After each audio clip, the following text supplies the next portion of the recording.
오늘은 계속해서 우리가 평소에 가지고 있었던 질문 중 하나가 왜 아브라함을 통해 가지고 이스라엘 사람들을 400년 동안 애굽의 노예 생활을 하도록 디자인하셨나? 여기에 대한 답을 우리가 찾아야 될 것 같아요. 그리고 출애굽을 시킨 후에 왜 40년 동안 광야에서 살게 하셨나?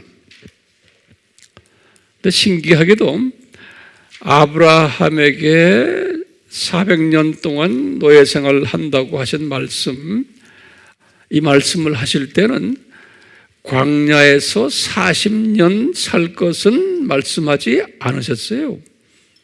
그건 하나님의 아브라함에게 말씀하셨을 때의 그 디자인은 아니었어요. 그런데 40년을 살게 하신 거예요.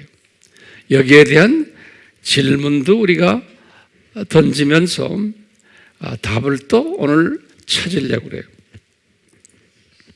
우리 400년 노예 생활을 하시게 한 것은 이스라엘 사람들을 연극 무대에서, 구원사 연극 무대에서 이분들을 통해서 예수 그리스도의 그 어린 양 예수님이 되실 것을, 구원자가 되실 것을 역사 무대에서 보여주시기 위해서 이런 계획을 하신 거예요. 오늘은 그러한 부분보다도 왜 400년을 살게 하셨나? 왜 40년이 아니고 또는 40일이 아니고 왜 400년을 살게 하셨나? 여기에 대한 우리가 답을 찾아야 돼요. 또 왜 40년 광야 생활을 하게 하셨나? 이것도 우리가 답을 찾아야 돼요. 자, 우리가 지난 시간에 이스라엘 사람들이 출애굽한 후에 3개월 되었을 때 이분들이 금송아지를 섬긴 이야기를 우리가 공부했어요. 이 금송아지를 섬겼던 이스라엘 사람들을 우리가 어떻게 영적으로 해석을 했냐 하면은요, 다시 한번 간단하게 리뷰를 하면요, 첫 번째, 이 영적 하나님의 자녀들을 갓 태어난 영적 유아다라고 우리가 공부했어요. 두 번째는 이분들은 완전 애굽화된 하나님의 자녀들이다. 다시 말하면 세상 사람들이다. 그런데 하나님의 자녀들이다. 세 번째로는 이분들이 하나님의 자녀들인데 애굽 신을 아피스 신이죠. 아피스 신을 숭배했던 하나님의 자녀들이다. 네 번째로는 이분들은 아피스 송아지를 여호와 하나님과 동일시했던 하나님의 자녀들이. 다섯 번째로 이분들은 출애굽을 시켰던 신이 아피스 신이라고 믿었던 하나님의 자녀들이에요. 또 여섯 번째로 이분들은 애굽 문화와 애굽 생활 양식을 그리워했던 하나님의 자녀들이었어요. 7번째로는 애굽 음식을 그리워했던 하나님의 자녀들이었어요. 8번째로는 이분들은 가나안으로 들어갈 소망을 가지지 않았던 하나님의 자녀들이었어요. 거기에 들어갈 꿈도 꾸지 않았던 하나님의 자녀들이었어요. 9번째로는 만약에 지름길로 가나안으로 행했다면은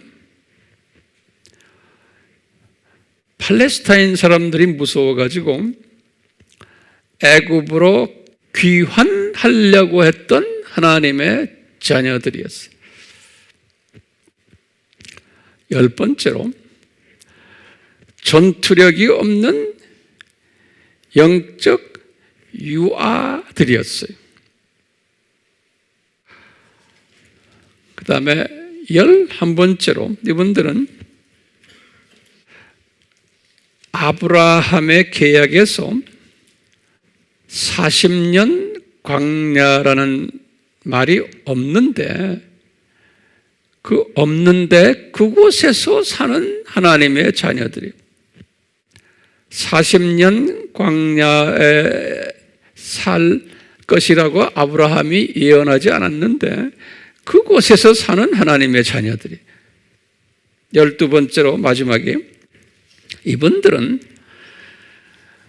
어린 양 예수님의 피로 인해서 옛것이 다시 말하면 애굽 시민권이에요. 옛것이 사라지고 새것 천국 시민으로 태어난 새 피조물들이에요. 고린도후서 5장 17절에 새 피조물들이. 그래서 이제 바울이 고린도 교인들에게 그랬어요. 우리는 이제는 옛것이 사라지고 이제 새 것으로 받은 새 피조물들이다 그랬어요. 자, 그런데 이 새 피조물들이 되었는데 이 사람들은 애굽화된 새 피조물들이에요. 이 단어를 제가 오늘 강조할 거예요. 애굽화된 새 피조물들이에요. 자, 그럼 우리 질문이 왜 이분들이 애굽화된 새 피조물들이 되었을까?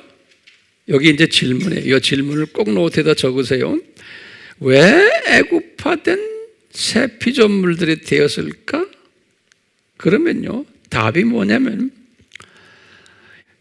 이분들 조상들이 400년 동안 애굽에서 살았기 때문에 그러는 거예요. 400년 동안. 40년만 살아도 이렇게 안 됐을 텐데 400년을 조상들이 이렇게 살았기 때문에 이분들이 족속은 이스라엘 족속이지만 완전히 애굽화된 이스라엘 사람들이 되어버린 거예요. 그렇기 때문에 이분들의 조상들이었던 아브라함, 이삭, 야곱, 요셉까지 요 네 분이 섬겼던 여호와 하나님을 다 잊어버렸던 사람들이. 왜? 요셉이 죽은 후에는 완전히 애굽화되어 버린 거예요. 그래서 우리 조상들이 섬겼던 그 신이 아피스 금송아지 신이었다라고 생각했던 사람들이. 그렇기 때문에 자기네 종교를, 오리지널 종교를 다 상실받았던 사람들로 우리가 보면 되겠어요. 그러면 우리가 이제 심각한 질문이 하나 있어요. 하나님이 무슨 목적으로 이 사람들을, 하나님의 자녀들을 400년 긴 세월 애굽으로 던지셨나? 무슨 목적으로? 그러면 우리가 지레 짐작할 수 있어요. 아하, 이 사람들을 완전 애굽 사람들로 만들기 위해서 그러셨구나. 여기 오늘 제가 여러분들과 이제 짚고 넘어가는 중요한 이유예요. 하나님의 자녀들을 완전히 애굽 사람으로 만들려고 그렇게 하셨구나. 그래서 400년을 던지셨구나. 10년, 20년도 아니고 100년도 아니고 400년. 예. 그렇기 때문에요, 이 하나님의 자녀들을 완전 애굽 사람으로 만드는 이 일, 여기에는 엄청난 비밀이 숨겨져 있는 거예요. 예. 애굽이라는 것은 이 세상을 우리 이야기하잖아요. 그렇기 때문에 하나님의 자녀가 되기 전에, 구원받기 전에, 이 사람들이 구원받기 전에 400년 동안 이 사람들이 애굽화가 된 거예요. 지금 갓 출애굽을 한 사람들도 400년은 아니지만 자기네가 태어났을 때 애굽 사람이 된 거예요. 애굽에서 태어났을 때. 그러다가 이제 어린 양의 보혈에 의해서 이제는 하나님의 자녀가 된 거예요. 그런데 애굽화된 하나님의 자녀가 된 거예요. 이제 보면은 우리 아브라함도 보면은 75년을 애굽화된 하나님의 종이었어요.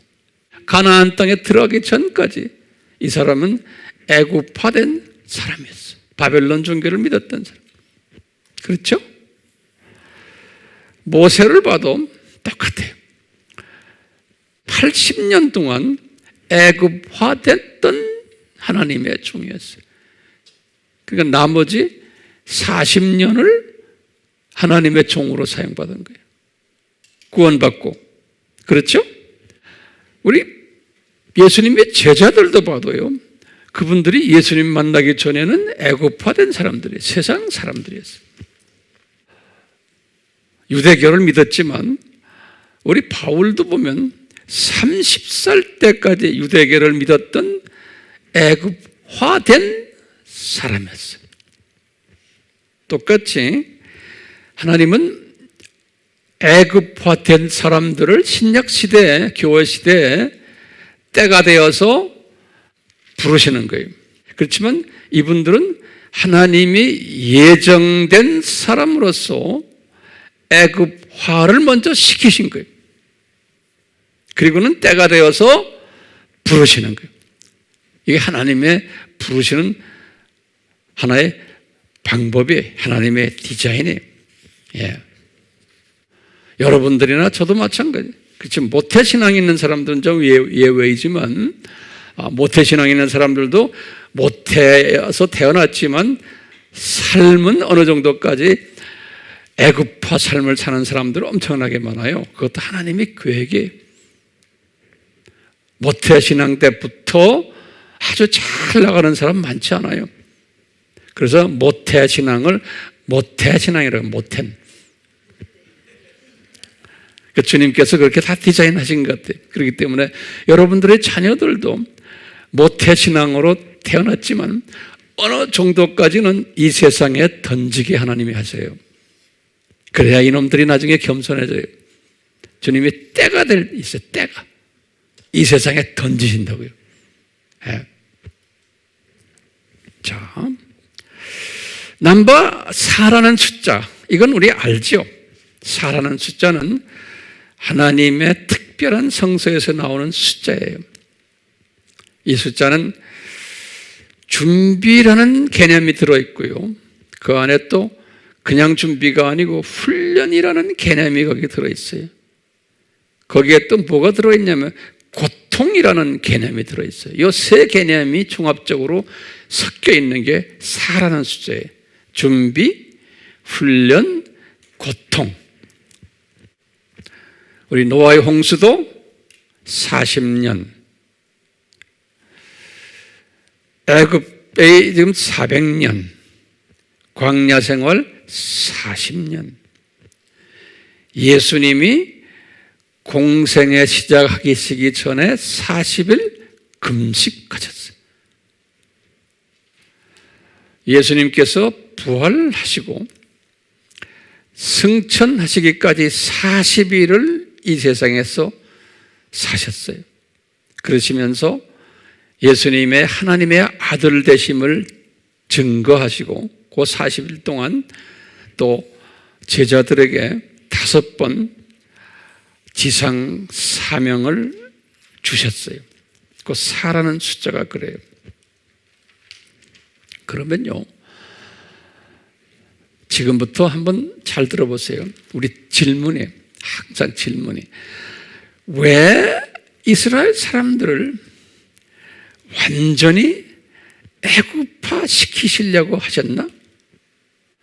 왜 그래서 애굽화 시키셨나? 그러면요, 이것은 창조 목적 학교의 교육 커리큘럼 중 하나이기 때문에 그래요. 창조 목적 학교의 교육 커리큘럼이에요.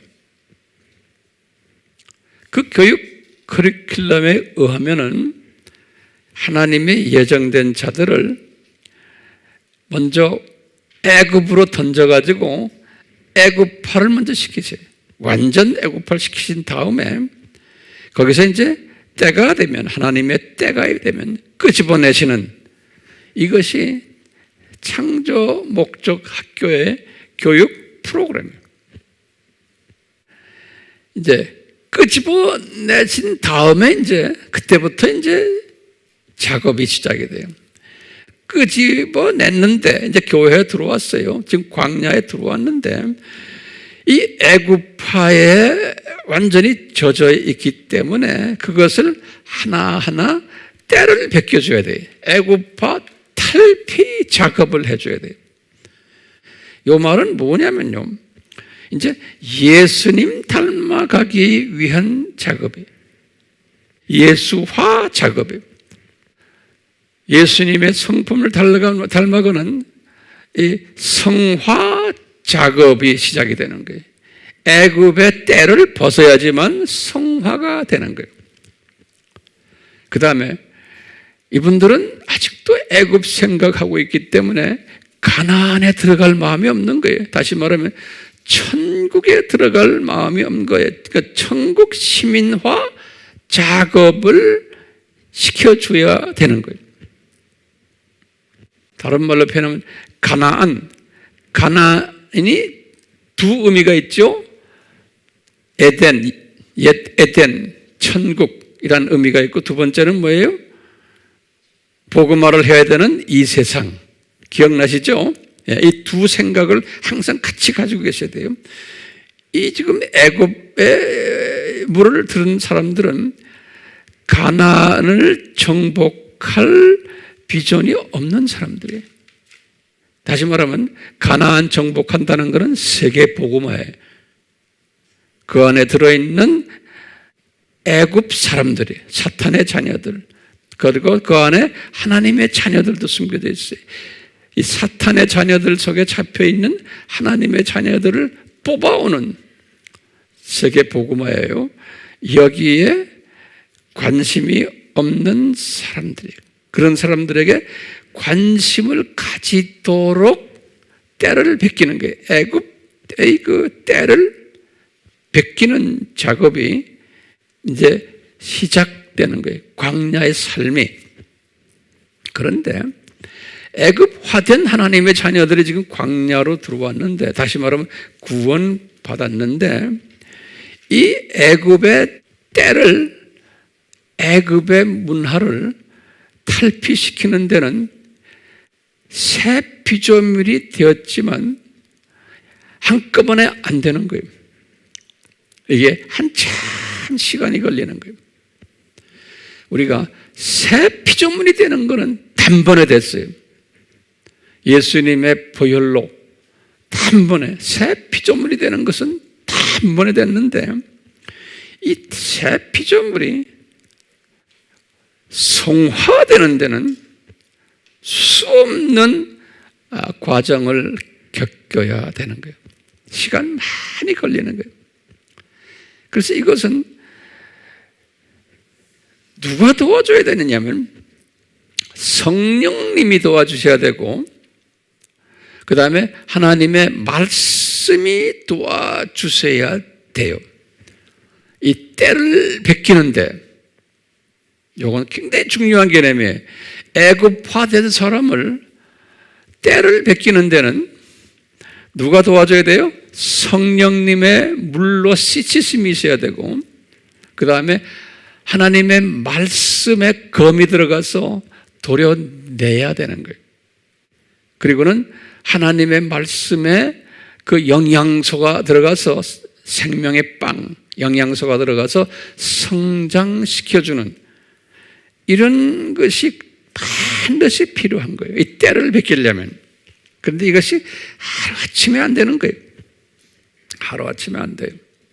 그런데 이 출애굽 사건과 광야와 가나안의 이 사건을 이스라엘 사람들의 역사 속에서 보여주시면서 우리에게 뭘 가르치시냐면 그 역사 속에서 뭘 하냐면 앞으로 신약 시대에 하나님의 자녀들이 어떻게 영적으로 성장될 것인가를 보여주는 하나의 그 바로메터예요. 하나의 그림자예요. 예표로 보여주시는 거예요. 그렇기 때문에 유대인들이 이것을 우리에게 보여주시느라고 그 역사 속에서 엄청난 고생을 했어요. 그렇기 때문에 우리는 친유대주의가 돼야 되는 거예요. 이분들에게 고맙게 생각해야 돼요. 우리가 이제 유대인들이 왜 예수님을 배격하고 하는 건 우리 나중에 또 기회 되면 제가 말씀드리겠지만 우리는 이 유대인들에 대한 고마움이 있어야 되는 거예요. 자, 그런데 이 때를 벗는 과정 속에서 보면요, 성령님의 도우심과 하나님의 말씀을 받아가지고 때를 벗는 하나님의 자녀들이 다양한 계층의 사람들이 있다는 것을 우리에게 가르쳐줘요. 똑같은 하나님의 자녀가 아니라는 거예요. 이 하나님의 자녀들인데 이 때를 받기 위해서 성령님과 말씀을 받는 그릇이 사이즈가 다른 거예요. 하나님의 자녀들인데 그리고 분량이 다른 거예요. 또 신기하게. 근데 그렇게 디자인하신 거예요. 하나님께서 왜 그렇게 하셨는지를 좀 이따 제가 말씀드릴 거예요. 네. 그래서요, 광야에 지금 사는 이스라엘 사람들은 뭘 보여주냐면요, 요 그릇과 분량이 적은 사람들을 보여주는 거예요. 그래서요, 요 안에도 세 종류의 적은 그릇의 하나님의 자녀들을 우리에게 보여주세요. 첫 번째 적은 그릇이 누구들이냐면 영적 유아들이에요. 영적 유아들은 아예 옛 모습 그대로 살았던 사람들이 구원은 받았지만 옛 애굽 스타일로 그냥 계속 사는 사람들이 그 영적 유아들이라 그랬어요. 그래서 애굽 신을 섬기는 사람들, 우상 섬기는 요 영적 유아들이 대부분의 200만 명이었으면 출애굽한 사람들 대부분의 200만 명이 다 그랬는데 거기에서 이제 40년이라는 기간을 지나면서 일부는 약간 변했던 사람이 있어요. 좀 성장했던 사람들. 그 사람들을 우리는 영적 어린아이들이다.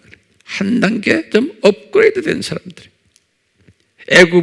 애굽 습관을 약간 버린 사람들이, 약간 탈피한 사람들. 그리고는 40년 가까이 되면서 그래도 좀 탈피한 그룹들이 있었어요. 그것을 영적 사춘기들이다. 이렇게 우리 한번 구별을 한 거예요.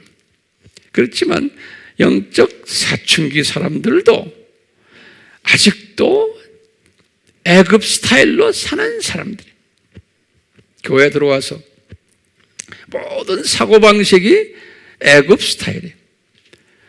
집사가 되고 장로가 되고 권사가 되어도 전도사가 되고 목사가 되어도 모든 것을 애굽 스타일로 신앙생활하고 교회를 운영하는 사람들,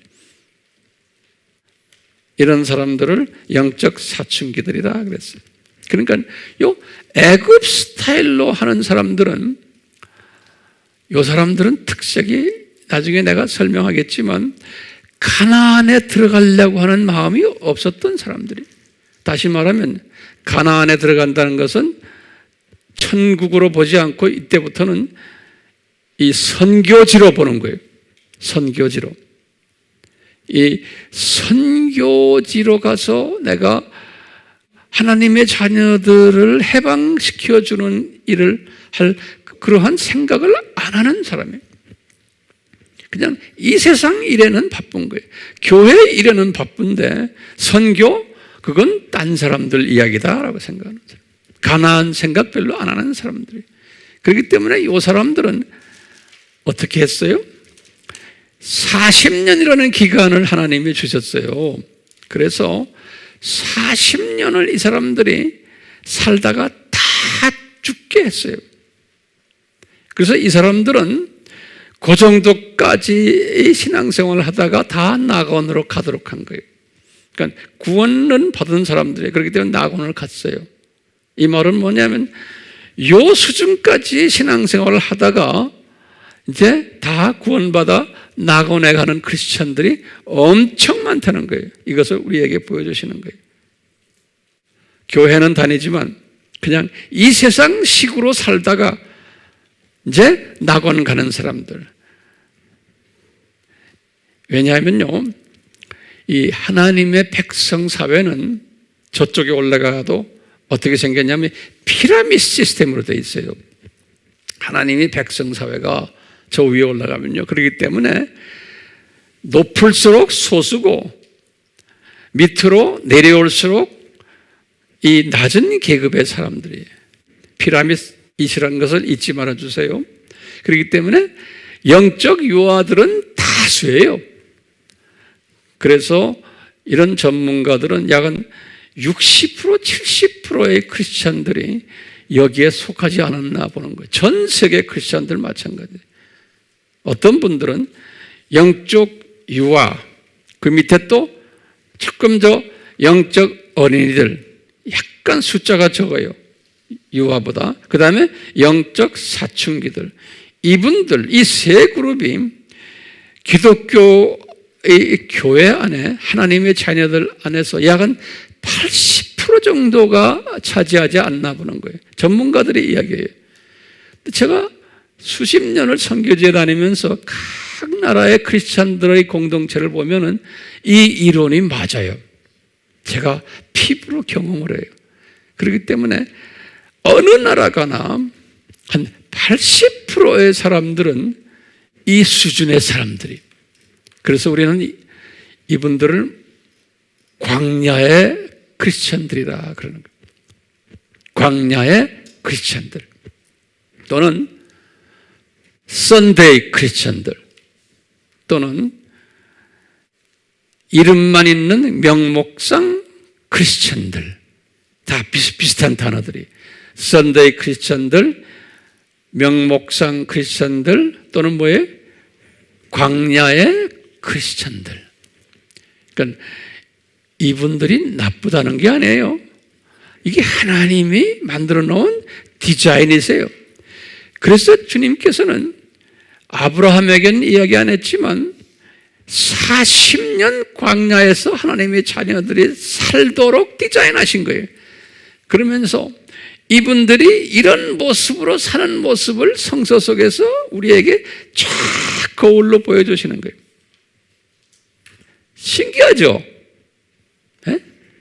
그러면서 우리가 이제 오늘날 우리가 살고 있는 이 교회를 보면은 이 교회가 이 시스템에 딱 맞게끔 그렇게 되어 있는 거예요.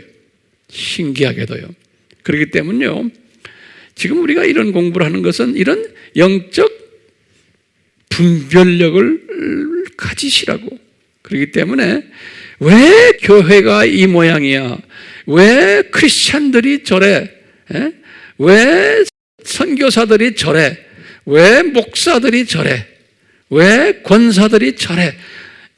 우리가 이것을 깨달은 사람은 그런 말을 하게 되어요? 안 하게 돼요? 안 하게 되는 거예요.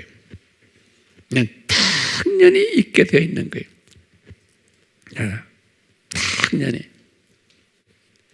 그러면 또 질문을 던져요. 왜 당연히 있게 되어 있나요? 그러면 저 천국은, 하나님의 백성 사회는 이게 계층 사회이기 때문에 그러는 거예요. 계층 사회이기 때문에. 이 계층 사회라는 것은요, 예수님이 말씀하셨어요. 계층 사회라고. 성경 구절을 드릴게요. 마태복음 5장 19절, 또 마태복음 18장 1절, 또 마태복음 23장 11절, 또 누가복음 19장 11절에서 27절,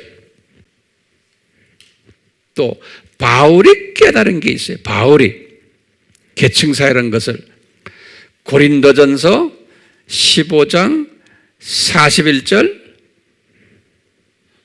또 디모데후서 2장 20절에서 21절이에요. 그뿐 아니라 바울은 뭘 깨달았냐면, 저 위에 올라가면은 저 사회는 이 가나안에서 전투하는 사람은, 가나안에서 전투하는 사람은 상급이 있다는 것을 깨달은 거예요.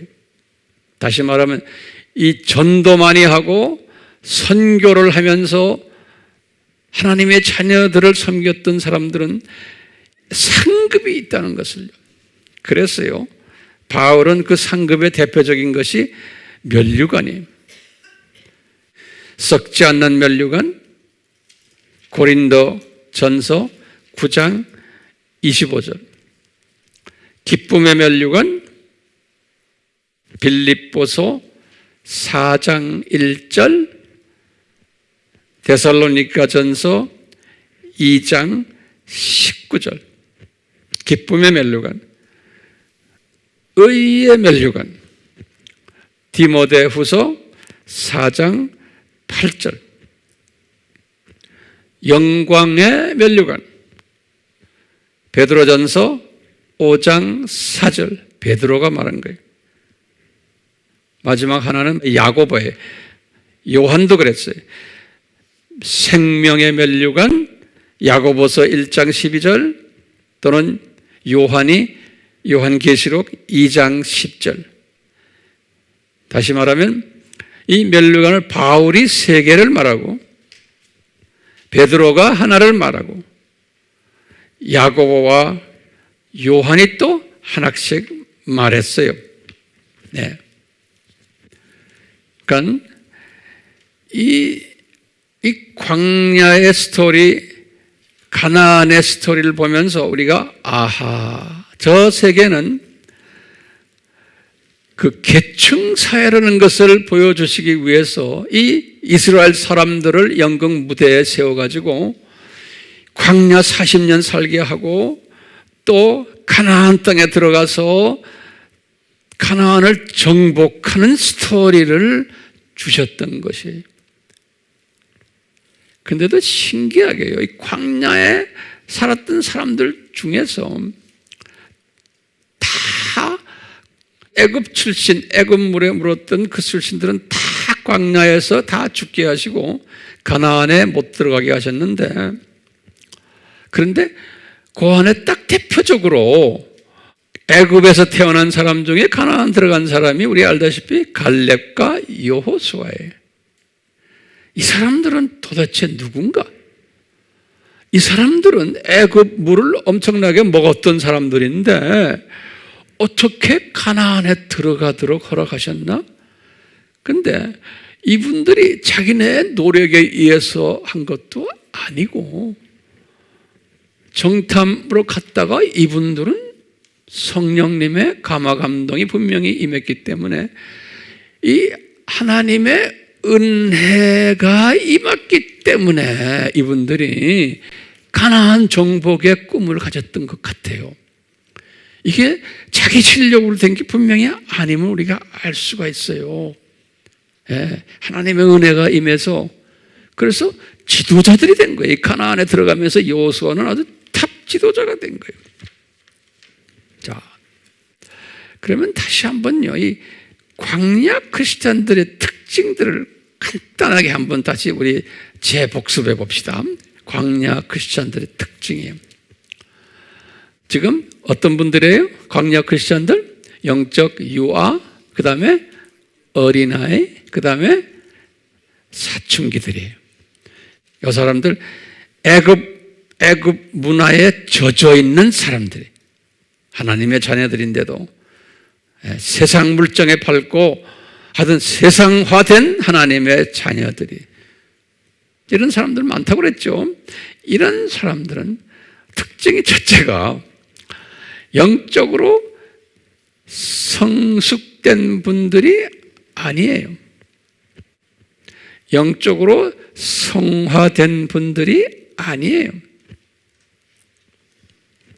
두 번째는 애굽 문화의 지배를 당하는 분들이 교회를 다니지만 애굽 문화의 지배를 당하면서 그 지배하에서 교회를 운영하는 사람들이 애굽식으로. 세 번째는 이 성령님과 말씀을 가까이 하지를 않는 분들이 듣기는 듣는데 다시 말하면 이 생수의 목마름과 영의 양식의 배고픔이 없는 분들이 마태복음 5장 6절이 네 번째는 어떤 분들인가? 이분들은 어리기 때문에 군대 징집 연령이 아니에요. 그렇기 때문에 군인 자격이 없는 사람들이에요. 전투력이 없어요. 가나안에 들어갈 의지도 없는 사람들이에요. 강한 군인이 오면 도망가는 사람들이에요. 여러분들의 특징이 군대 징집 연령이 아니라는 거예요. 영적으로. 그 다음에 특징이요. 이러기 때문에 이분들은 어리기 때문에 여호와를 경외하지를 않아요. 이 말은 다른 말로 표현하면 우리가 지난 시간에 봤어요. 여호와를 경외한다는 말이 뭐냐면 이 수직계명에 관심이 없는 분들이 수직계명, 무관심해. 이 수직계명에 순종도 안 해요. 이 수직계명을 우리가 뭐라고 했어요? 여러분들 이 부분은 있지만 수직계명을 순종하는 것은 매일 삼위 하나님의 정체성을 묵상하는 사람이에요. 지금 그거 하고 계세요? 예? 삼위 하나님의 정체성을 막 매일매일 묵상하는 사람들이 이 묵상하다 보면 엄청난 영적 파워가 들어와요. 지혜가 들어오고 지식이 들어오고 삼위 하나님의 정체성을 묵상하는 것과 그 다음에 뭐예요? 나의 정체성을 묵상하는 사람이에요. 이 사람이 수직계명에 순응하는 사람이에요. 그 다음에 수평계명에 자연히 순응하게 되어 있어요. 수직을 하는 사람은 다시 말하면 이 수평계명은 하나님 자녀들끼리 서로 배려해주고 사랑해주라 그랬어요. 그런데 이 광야의 수준의 크리스찬들은 수직 계명을 안 하기 때문에 수평 계명도 안 하게 돼 있어요. 그런데 이분들은 인간적인 차원에서 수평 계명을 해요. 인간적인 차원에서 수평 계명한다는 말은 뭔가 하면 자기 칭찬받으려고 수평 계명하는 겁니다. 이 순서대로 하는 사람은 이 수평 계명을 할 때 자기 영광 받기 위해서 하지 않아요. 하나님의 영광을 위해서 하는 거예요. 여기에서 엄청난 차이가 있어요. 그래서 이 수평 계명을 하는 사람은 자연히 따라오는 게 뭐냐면 지상 사명에 순종하게 되어 있어요. 전도와 선교에 이 순서가 있어요. 이 순서를 바꿔놓으면 자기 영광을 찾는 거 돼버려요. 다시 말하면 이 광야 기독교인들은 하나님을 경외를 하지를 않는 크리스찬들이에요. 다른 말로 표현하면 수직, 수평, 지상 사명을 순서대로 하지 않는 사람들이에요. 그렇기 때문에 이런 사람을 하나님이 많이 디자인해 놨어요. 이런 사람들을. 왜 이렇게 이런 사람들을 많이 디자인해 놨나? 하나님의 자녀들인데 저 천국에 올라가면은 이 계층사이기 때문에 이 사람들을 낮은 계급에다 집어넣기 위해서 그런 거예요. 예. 일반 하나님의 백성들로 만들려고 그러는 거예요. 그렇다고 해서 하나님의 사랑이 덜한 것은 아니에요. 하나님이 이분들 다 사랑하세요. 그렇다고 높은 계급에 올라간 사람들이 교만 떨어라고 하는 건 이 사람들을 사랑해 줘야만 되는 거예요. 잘 가이드해 주고. 그러니까 천국 사회는 사랑의 공동체예요. 그러니까 이분들이 일반 백성들이기 때문에 할 일이 더 많은 사람들이에요. 천국에 올라가면. 네. 누구의 지시를 받으면서 높은 계급의 사람들의 지시를 받으면서 그러니까 나쁜 의미에서의 지시가 아니라 서로 사랑 안에서 지시해 주면서 그러니까 천국을 계층 사회로 디자인하셨기 때문에 하나님은 공의의 하나님이시기 때문에 예컨대 이제 천국에서 예수님께 이 분들이 물어보는 거예요. 왜 우리를 이렇게 낮은 계급으로 만들었습니까? 라고 이제 분명히 물어볼 때 예수님은 공의의 하나님이시니까 대답할 근거, 이유. 근거가 있어야 되지. 그게 뭐냐? 너 광야 크리스찬이었잖아, 이놈들아. 이렇게 예수님이 딱 갖다 대는 거예요. 너 나 사랑하지 않았잖아. 세상 더 좋아하다가 올라왔잖아, 여기에. 그러면 아무 말도 못하게 딱 하나님께서 이렇게 디자인하신 거예요. 우리 하나님 좋으신 분이시고 재밌는 분이시죠? 네? 이것을 위해서 이스라엘 사람들을 선정해가지고 이것을 위해서 하나님께서 아브라함을 부르셔가지고 아브라함이 헤브론에 딱 도착했을 때 기가 막힌 아브라함의 계약을 쫙 설명해 준 거예요. 아브라함아, 예수님께서, 여호와께서, 어떤 분은 어떻게 여호와가 예수님입니까? 라고 물어보는 사람이 있어요. 그건 나중에 때가 되면 제가 설명해 드릴게요. 자, 다시 말해요. 이 예수님이 아브라함에게 얘야, 장차 그 당시에는 이삭도 태어나지 않았을 때 장차 네 후손들이 애굽에 가서 400년 동안 노예 생활을 하다가 이 땅으로 오리라, 이 땅으로, 가나안 땅으로 오리라 그랬는데 이 속에는, 예수님의 마음속에는 이 시스템을 지금 디자인하시고는 지금까지 제가 설명한 시스템을 디자인하시고는 이것을 이루시기 위해서 아브라함의 후손들을 눈높이로 역사 속에서 실제로 뛰게 하시는 거예요. 그래가지고 역사에서 이 증거로 나타나게 하셔서 이제 신약 때 하나님의 자녀들이 그것을 보고서는 깨닫게 하기 위해서. 그러니까 다시 한번 정리하면요, 이 천국 사회는 첫 번째 계층 사회다. 두 번째는 상급을 주는 사회다. 세 번째는 피라미드 시스템 사회다. 네 번째는 사랑의 사회다. 다섯 번째는 창조 목적 파트너들이, 하나님의 자녀들이 창조 목적 파트너들이 모인 사회다.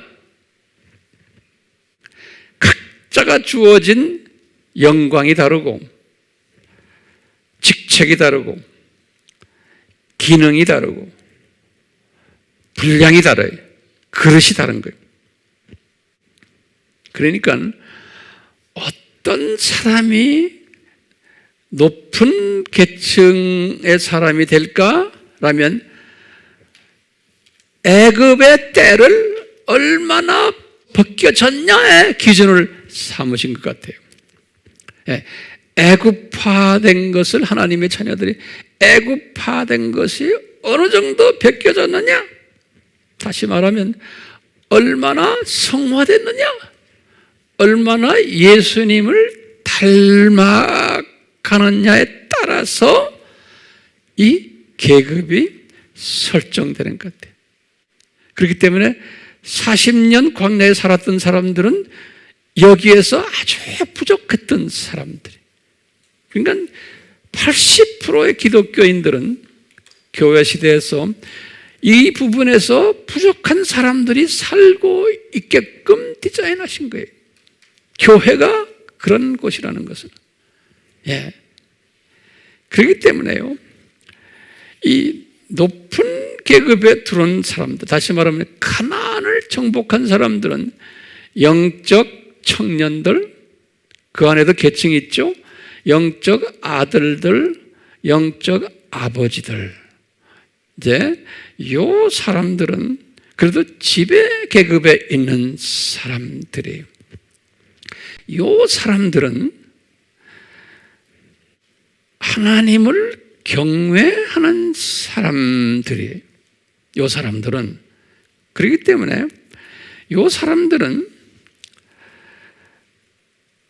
천국에 올라가서도 그렇지만 이 세상에 살면서 요 광야 기독교인들을 어떻게 우리가 다루어야 돼요? 우리가 이 사람들을 우리가 잘 섬겨줘야 되는 거예요. 이 광야 기독교인들, 이분들을 우리가 잘 이끌어줘야 되는 거예요. 왜? 저 위에 올라가면 우리가 똑같이 그렇게 해야 돼요. 그 시스템에 그대로 위에 올라가서 진행되기 때문에 영적 유아들을 우리가 잘 케어해주고, 영적 유아들이 이런 불평을 하면 그냥 안아주고 배려해주고, 영적 어린아이들도 마찬가지고 영적 사춘기들 우리가 잘 이렇게 분별력을 가지고서 이분들을 우리가 잘 이끌어주고 사랑해주고, 또 이분들이 그 안에서 성장해서 나중에는 이 사춘기들이 여호수아와 갈렙처럼 가나안으로 들어갈 수 있는 그쪽으로 옮겨질 수 있도록 우리가 이끌어주고 가르쳐주고, 그래서 우리가 셀 모임을 하고, 그래서 우리가 지금 아바 공부를 하고 그러잖아요. 제자화하고, 이것을 우리가 하는 거예요. 그렇기 때문에요, 우리 마음에 안 찬다고 해서 영적인 어린 사람들을 꾸짖거나 비난하면 안 되죠. 얕봐도 안 되고 비웃지도 말아야 되고, 그렇지만 사랑의 마음으로 깨달아라고 항상 이렇게 해주고, 깨어나라고 말도 해주고, 좀 더 변해라 라고도 우리가 사랑의 경고를 해줄 수 있어요. 우리는 이런 걸 하면서 우리는 뭐 해야 돼요? 우리가 이런 걸 하면서 이분들이 성장해가지고 영적 가나안에 들어가서 이 선교 파트너가 되도록 키워주는 일을 우리가 해야 되는 거예요. 그러면서 우리는 우리대로 또 이 마지막 때 예수님의 부탁이 열심히 마지막 추수꾼이 되라고 했잖아요. 그렇기 때문에 우리는 이분들을 잘 키워가지고 마지막 추수꾼 때열에 들어오도록 키워주는 일, 또 우리가 직접 이 추수꾼 반열에 들어가는 일, 이 일이 우리의 사명이라고 저는 보고 있어요. 그렇기 때문에 우리는 오늘 질문이 뭐였어요? 왜 400년 노예 삶을 디자인하셨나? 왜 40년 광야 생활을 디자인하셨나? 하나님의 자녀들을 위해서. 그러면은 아하, 완전히 애굽화 시키시려고, 거기에서 때가 되어서 부르시려고. 불러서서 보니까 애굽화의 때를 뺏기지 못하는 크리스찬들이 한 80% 정도 될 것이라는 것을 주님이 광야 생활을 통해서 보여주시는 거예요. 예? 그런데 그 안에도 또 계층이 있음을 보여주시는 거예요. 그분들은 그런 삶을 살다가, 다시 말하면 선교에도 관심이 없고 성화에도 관심이 없고 그냥 열심히 이 세상에서 열심히 살다가 천국 가는 그룹들이 대부분이라는 것을 우리가 깨닫게 되는 거예요. 그렇기 때문에 이 대부분의 사람들을 우리는 잘 섬겨가지고 이분들이 눈을 좀 뜨도록 성장해서 선교 반열에 들어가도록, 가나안으로 건너가도록 이끌어주는 사명이 여러분과 저의 사명이라고 저는 보고 있어요. 아멘? 예, 그러니까 400년, 40년 이것을 오늘 말씀과 함께 깊이 묵상하시기를 예수님의 이름으로 축원합니다. 아멘. 그러니까 우리는 빛의 사자가 돼야 돼. 빛의 사자가. 예. 그래서 오늘 찬송을 제가 그렇게 정했어요. 빛의 사자들이요. 우리 영상으로 보는 여러분들, 우리는 빛의 사자들 안에, 다시 말하면 가나안에 이미 들어간 사람들이에요. 예, 그렇기 때문에 가나안에서 이 세상을, 어두움을 쫓아내고 그 가나안의 땅을 점령하는 사람들인 거예요. 거기에 숨겨져 있는 하나님의 자녀들을 뽑아내는 일을 하는 사람들인 거예요.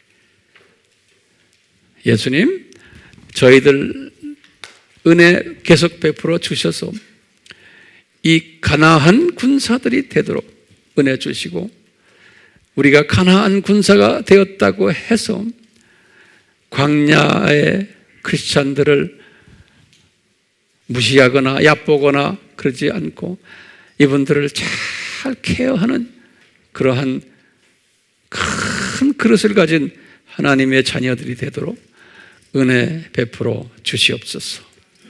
예수님의 이름으로 기도드리옵나이다. 아멘.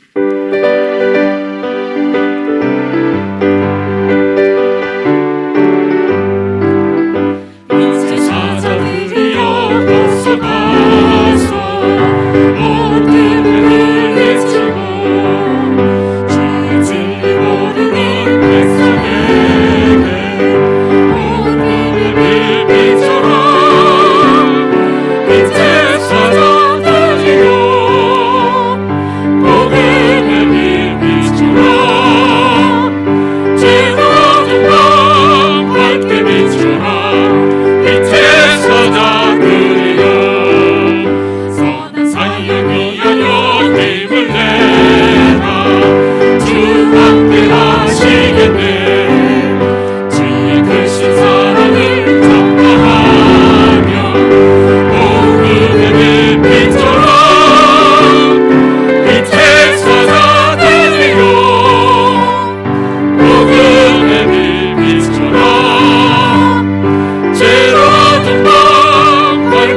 우리가 가나안에 들어간 하나님의 자녀들이지만 그 안에도 계층이 있듯이 그래도 어느 정도 애굽의 습성을 아직도 가지고 있는 사람들이 100% 다 제거하지 못했잖아요.